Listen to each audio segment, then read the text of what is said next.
Good morning everyone.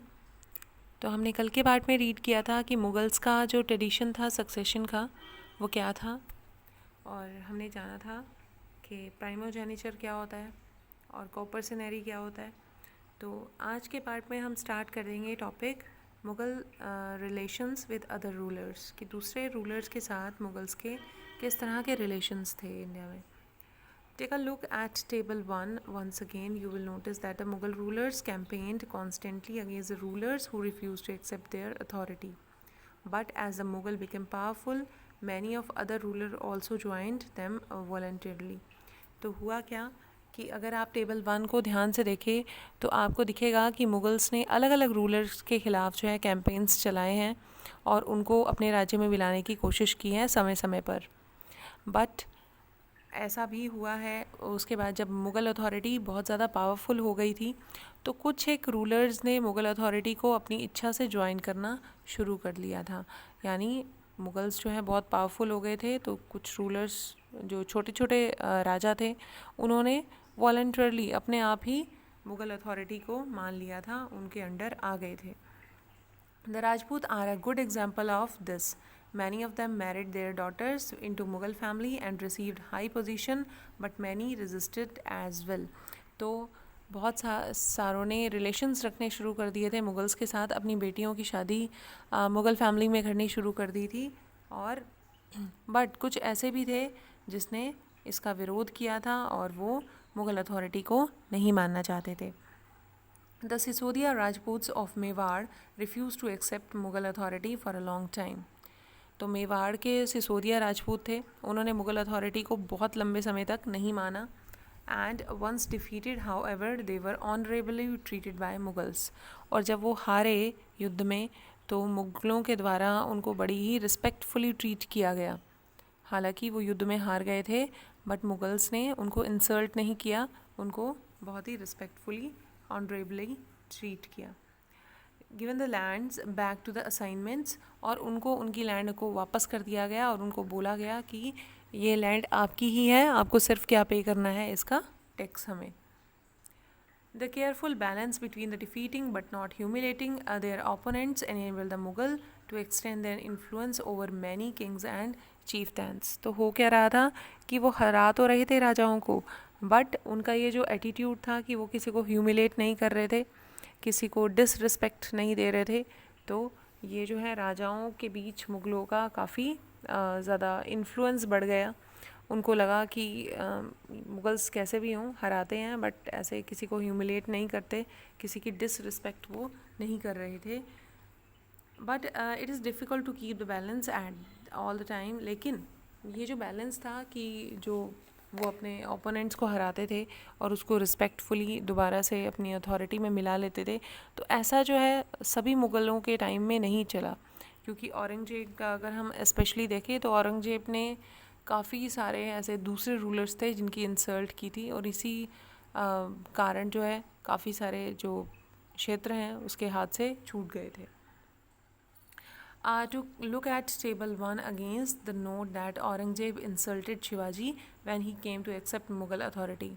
Aurangzeb सबसे बड़ा example है इसका कि शिवाजी को बहुत इंसल्ट किया था औरंगज़ेब में, और यही कारण रहा कि मराठास जो थे उन्होंने मुग़ल अथॉरिटी को मानने से मना कर दिया था और अपने आप को छुड़वा लिया था मुग़लों के चंगुल से।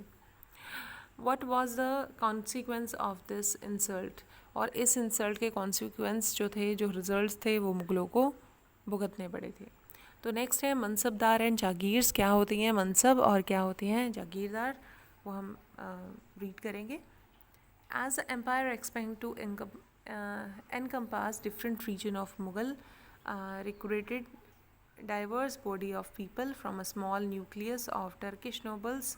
They expand to include Iranis, Indian Muslims, Afghan, Rajput, Maratha and other groups. Those who joined Mughal services were enrolled as mansabdar. तो हुआ क्या, इन्होंने बहुत सारे राजाओं को पे चढ़ाई की। कौन कौन से थे वो, इनमें से कुछ के नाम लिए हुए हैं।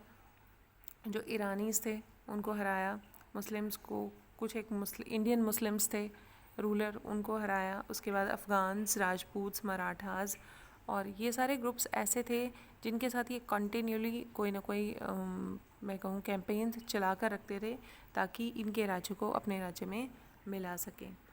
उसके बाद the term mansabdar refers to an individual who holds a mansab. अब ये मनसबदार होता क्या है? मनसबदार एक व्यक्ति होता है जिसको एक मनसब को होल्ड करना पड़ता है। अब ये मनसब क्या होता है? मनसब होता है पीस ऑफ लैंड, एक कोई पर्टिकुलर एरिया को हम मनसब कह सकते हैं। तो उस पर्टिकुलर एरिया से मनसबदार को टैक्स कलेक्ट करना होता था। तो उस पर्टिकुलर एरिया का जो हेड होता था, हम कह सकते हैं, जो टैक्स कलेक्ट करता था, उसको मनसबदार बोला जाता था। और ये मनसब है क्या? It was a grading system used by Mughal to fix rank, salary and military responsibility. तो मनसब जो है बेसिकली एक रैंक है, जैसे आपको क्लास में रैंक दिए जाते हैं या ग्रेडिंग दी जाती है कि आपने ज़्यादा अच्छे मार्क्स लिए, यहाँ से यहाँ तक लिए तो आपको इतनी ग्रेडिंग दी जाएगी। वैसे ही मुग़ल अथॉरिटी में भी यही था कि मुग़ल अथॉरिटी में ज़ात से डिसाइड करते थे कि आपको कौन सा रैंक या कौन सी पोजीशन दी जाएगी। तो जिसके जितने ज़्यादा ज़ात होते थे, मान लो किसी की 5000 ज़ात है तो उसको 5000 है, किसी के 4000 है, किसी के 3000 है। तो जिसके 5000 ज़ात हैं उसको हाईएस्ट रैंक मिलेगा, हाईएस्ट सैलरी मिलेगी और उसकी मनसब भी उतनी बड़ी होगी। तो ये डिपेंड करता था मुग़ल अथॉरिटी में। तो मनसबदार क्या था? Mansabdar refers to an individual who holds a mansab. तो मनसब क्या होती थी? अपोजिशन और rank. Rank and salary were determined by the numerical value called zat. तो रैंक और सैलरी जो है एक न्यूमेरिकल वैल्यू से डिसाइड होती थी, जिसको कहते थे वो ज़ात। द हायर द ज़ात the more prestigious was the nobles position in the court and large is salary. तो जितनी ज़ात ज़्यादा होगी उतना ही उसकी सैलरी ज़्यादा होगी, उतना ही उसका रैंक बड़ा होगा कोर्ट में। उसके बाद है the Mansabdar military responsibility required him and maintain a specified number of सवार्स और कैवलरीमैन। अब ये जो मनसबदार है इसकी एक और जिम्मेदारी होती थी कि ये पर्टिकुलर एरिया में कैवलरी मैन को रखता था। Cavalry man in the sense के घुड़सवार हुआ करते थे मनसबदार के अंडर, और वो घुड़सवार इसको मेंटेन करके रखने पड़ते थे। The mansabdar brought the cavalry for review, got some registered their horses branded and then received the money to pay them as a salary। और इन घुड़सवारों को मनसबदार ही सैलरी देता था, यानी जितना वो टैक्स कलेक्ट करता था उसमें इन कैवलरी मैन को भी सैलरी देता था और जो है ख़ुद भी उसी में से सैलरी मिलती थी मनसबदार को। Mansabdar received salary as revenue assignment called jagir. Mansabdar को किस तरह से मिलती थी सैलरी? जागीर के तौर पर। उसी को हम पहले इक्ता पढ़ा था हमने, a piece of land, a particular area. अब इसमें जागीर है, मनसबदार को जागीर मिलती थी, जागीर से वो रिवेन्यू असाइनमेंट पूरे करता था और उसी में कैवलरी मैन रखता था और कैवलरी मैन की सैलरी भी उसी रिवेन्यू से दिया करता था। Which word somewhat like iqtas but unlike muqtis, most mansabdar did not actually reside in और एडमिनिस्टर देयर जागीर। तो ये कुछ जैसे हमने मुक्तीज़ के बारे में पढ़ा था पहले कि मुक्तीज़ जो है अपने एरिया का पूरा एडमिनिस्ट्रेटिव सिस्टम देखता था, अपने एरिया का जो है सारी अथॉरिटी जो है मुक्तीज़ के पास होती थी। लेकिन मनसबदार के साथ ऐसा नहीं था। मनसबदार कई बार अपनी जो ये लैंड है, जागीर है, इनमें नहीं रहा करता था और सिर्फ उस वहाँ के मिलिट्री कमांडर कह सकते हैं हम, वो था मनसबदार। सिर्फ वहाँ की का टैक्स कलेक्ट करना और वहाँ की जो उसके कैवलरी मैन है उन्हें देखना ही मनसबदार का काम था। They only had the right to revenue of assignment which was collected for them by the servants while. और ये जो टैक्स है ये कौन कलेक्ट करता था? Servants. Mansabdar themselves served in some part of the country. और ये ज़रूरी नहीं है कि जो जागीर मनसबदार को मिली हुई है मनसबदार उसी जागीर में रहेगा। ऐसा हो सकता था कि मनसबदार किसी और एरिया में रह रहा हो, कहीं और सर्व कर रहा हो, और लेकिन उसको जो जागीर मिली हुई है वो कहीं दूर मिली हो। In Akbar's reign these jagirs were carefully assessed so that the revenue were रफली equal to the salary of mansabdar. Akbar के टाइम में बहुत अच्छा चल रहा था, ये सब पूरा बैलेंस चल रहा था कि जितना रिवेन्यू कलेक्ट होता था उतनी ही सैलरी जो है दी जाती थी मनसबदार को और कैवलरी मैन को। लेकिन उसके बाद जब औरंगजेब का टाइम आया तो ये काफ़ी गड़बड़ा गया, ये बैलेंस जो है इम्बैलेंस हो गया। कैसे हुआ? क्योंकि मनसबदार बहुत ज़्यादा बना दिए गए और उनको सैलरी देने के लिए उतनी जागीर नहीं थी। तो ये जो है प्रॉब्लम सामने आई by Aurangzeb reign. This was no longer the case. The actual revenue collected was often less than the granted sum.